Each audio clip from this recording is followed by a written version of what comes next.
Hey guys, what's good? Mike here, Laker Talk. So Lakers lose to the Sacramento Kings 116-104. Well, we lose by 12 points. Let's recap that game really quick. But first off, shout out to the Dodgers. Dodgers beat the Washington Nationals to go on to the NLCS to face the Cubs for a chance to get to the World Series. That game was nuts. Kenley Jensen comes in the 7th inning. Our closer comes in the 7th. And then he brings in Kershaw to close it out in the 9th. Unreal. Anyway, best of luck to my Dodgers next series. So Lakers lose to the Kings. I'm not going to bore you with all the details, but we lose by 12. The game was good. It was okay in the first quarter. Got out of hand in the second quarter by 20. Lakers played well in the third to cut it to like 82-80, and then they kind of like opened it up a little bit in the fourth quarter. Luke Walton was trying out some different lineup options, in my opinion, that hurt us. That tells me that this was like a real preseason game. What I mean by that is that Luke Walton was playing some options in our lineup that you wouldn't necessarily play if you wanted the best chance to win. Like, for example, he didn't play Tarek Black today as our backup center. He was playing Jianlian, and so that tells me he also didn't play Marcelo. There were some moments where our offensive flow wasn't working, and Marcelo was really good at getting a lot of people involved and things like that. And he was playing some small lineups, like he was trying out, you know, a lineup where it consisted of Julius Randle and Luol Deng, Nick Young, Lou Williams, and Calderon at the same time, which hurt us. That lineup was pretty crazy. So it basically told me it's, you know, preseason is winding down. This is the 5th game. You're wanting to give guys minutes to see who you're going to keep and things like that. In my opinion, I think Jianlian is going to get cut at some point. Him being out there on the floor is no difference than having like Robert Sacre out there, right? He's just not effective enough on both ends of the floor. There are some things though that we learned in this game and in some of the past games. I don't think starting Lou Williams is a good option. He's just not efficient enough as a starting shooting guard. He doesn't have the defensive capabilities, but not only that, he takes long jumpers, which gets us out of rhythm. His long misses leads to easy buckets on the other end. And so I don't like him. I'm going to talk about Julius. I'm going to get on Julius in a second. The Kings, actually, we lost, but the Kings really just shot the lights out. They shot 60% from the field, so that's pretty much, and they shot 62% from 3. Who is Anthony Tolliver? I don't even know. I know of him, but I don't really know of him. He shot 7 for 7 from 3-point line. They're power forward. Some dude I never even heard of, really, shot 7 for 7. He probably won't do that for the rest of the season, but maybe he is a good shooter because he was shooting lights out.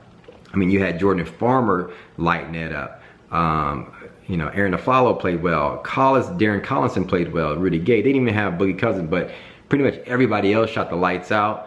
And but you know, that dude Anthony Tolliver going off from 3, and Jordan Farmer looking like, you know, he's ready for, you know, another, you know, long-term contract in the NBA. But they played really well, and shout out to them. So they kind of beat us there. In my opinion, D'Angelo played his best game in a Lakers uniform. Hands down, in my opinion, even better than that 39-point game. He shot 10 for 14, 5 of 6 from 3 for 31 points. And get this, we talked about him in the last video, talking about low assist totals. He comes back with 11 assists, his highest assist total game that I've ever seen him play. I mean, shout out to D'Angelo. He came to play. I mean, Clarkson was obviously consistent. He's Mr. Consistency. But here's the biggie. In addition to Luke, you know, playing different lineups that he's just trying things out, you know, obviously it's preseason. I'm going to say this. Julius Randle is not our future starter at power forward. He cannot be.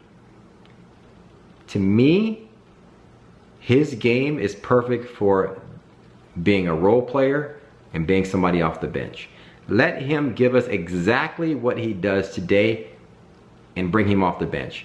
High energy, rebounds, push the ball up the floor. Okay, get him out of there. Let's get back our starter. Why I say that is because when we pull him back in as a starter, you can't rely on him offensively. He cannot operate at the high post.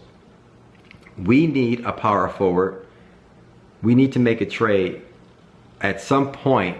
From what I'm seeing, if I'm GM, we need an offensive threat to go along with D'Angelo and Clarkson. Somebody down low who is a consistent threat down low, but also I say down low meaning like a big, but that can operate at the high post around the free throw line. Okay, when Julius Randle gets the ball at the free throw line, there is nothing, absolutely nothing he can do. Okay, we need a power forward that can operate at the high post and beyond.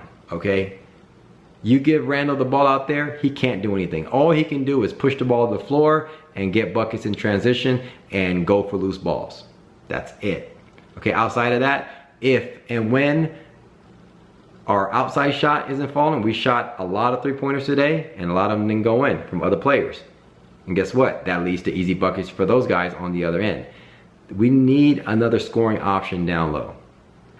Julius Randle, in my opinion, he doesn't have the skill set to start long term for us. He can only start right now because, in my opinion, I don't believe Nance also is the answer for us at the starting four. I think if I'm GM, if I'm Mitch Kupchak, I'm looking around the league, and in my opinion, Julius Randle is expandable. Or one of those guys is expandable in terms of, like, if we had Julius Randle off the bench, now that's gold, right? Any team would want that. But in terms of our long-term starting power forward, I don't know. That's my thoughts on this game. I don't want to get too deep into the details and bore you with what happened in the game, but that's just what I've seen in a nutshell. It's preseason. The fact that Luke Walton wasn't putting out the best lineup for a chance to win just really tells me that I just need to think of it as a preseason game, right? That's my thoughts on Julius Randle right now. Let me know your thoughts. Do you get what I'm saying about Julius Randle and Larry Nance Jr.? I don't think either one of those are capable of starting for us long term. So they're both, in my opinion, best at role players, along with Tarek Black. I think we need to look around the league and maybe make a move for somebody that can operate at the four, high post, and beyond, and also defend. That's my thoughts. Hit me up in the comments below. Let me know your thoughts. Thanks for commenting, liking, and subscribing to my YouTube channel. As always, follow me on Twitter at MikeSportsLA. Talk soon. Peace.